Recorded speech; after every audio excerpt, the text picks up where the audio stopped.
थंडीचे दिवस चालू झाले आहेत आणि थंडीच्या दिवसात बाजारामध्ये गेले की फक्त आणि फक्त हिरव्या पालेभाज्या दिसतात आणि हिरव्या पालेभाज्या दिसले काही ना काही नवीन करून खायची इच्छा होती सर्वांना.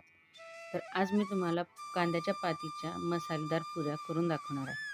तर इथे मी कांद्याची पात घेतली आहे, ती छान स्वच्छ धुवून ती अशी बारीक चिरून घेतली आहे आणि त्या कांद्याच्या पातीचे कांदेही टाकून द्यायचे नाही आहेत, आपल्याला पूर्ण त्याचा उपयोग करायचा आहे. 4 आपण इथे हिरव्या मिरच्या म्हणजे ही मिरची तुमच्या आवडीनुसार कमी जास्त करा. ही तिखट आहे म्हणून मी फक्त 4 मिरच्या घेतले.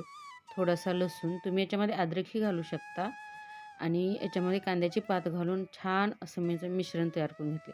हे वाटताना मी थोडंसं त्याच्यामध्ये पाणी घातलं होतं. आता इथं मी गव्हाचं पीठ घेतले. गव्हाच्या पिठामध्ये मी तीळ आणि मीठ टाकून घेतले. ह्याला चांगलं असं मिक्स करून याच्यामध्ये थोडीशी हळद, थोडंसं लाल तिखट, तिखट तुमच्या आवडीनुसार तुम्ही टाकू शकता.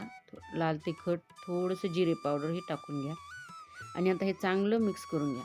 आता आपण जी कांद्याची पात वाटलेली आहे ती याच्यामध्ये आपण टाकून घेऊया. याच्यामध्ये जास्त पाण्याचा उपयोग नाही होत. याच्या फक्त कांद्याच्या पातीच्या पाण्यातच कणिक मळलं जातं आणि तेवढंच कणिक बरोबर होतं. तुम्ही बघा, छान असं घट्ट पुरीला जसं आपण करतो तसं घट्ट असं पीठ आपण मळून घेऊयात. आता याचे छोटे छोटे गोळे करून घेऊयात. एकदाच गोळे करून ठेवा आणि एकदाच पुऱ्या करून ठेवा, म्हणजे परत आपल्याला ते तळताना थांबावं नाही लागणार. छान असे छोट्या छोट्या पुऱ्या तुम्ही लाटून घ्या. पुऱ्या ह्या जास्त जाडी करायची नाहीत आणि जास्त पातळी करायची नाहीत आणि पुरी एक साईडनेच लाटा, पलटून लाटू नका, जेणेकरून पुरी एकदम छान होते.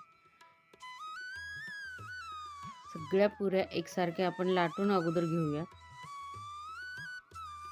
आता आपण फ्राय करूयात. फ्राय करताना तेल ही एकदम कडक ठेवा, जेणेकरून पुरीमध्ये तेल नाही जाणार. नाहीतर तेल असं जास्त कडक नसेल तर पुरीमध्ये तेल धरलं जातं. बघा, टम्म अशी पुरी फुगून तयार आहे. अशाच प्रकारे आपण सगळ्या पुऱ्या तळून घेऊया. ह्या मसाला पुऱ्या तुम्ही नक्की करून खाऊन बघा आणि मला कमेंट करून नक्की सांगा. माझी ही रेसिपी आवडली असेल तर माझ्या चॅनलला सबस्क्राईब करायला विसरू नका आणि फेसबुकवर बघत असेल तर फॉलो करायला पण विसरू नका.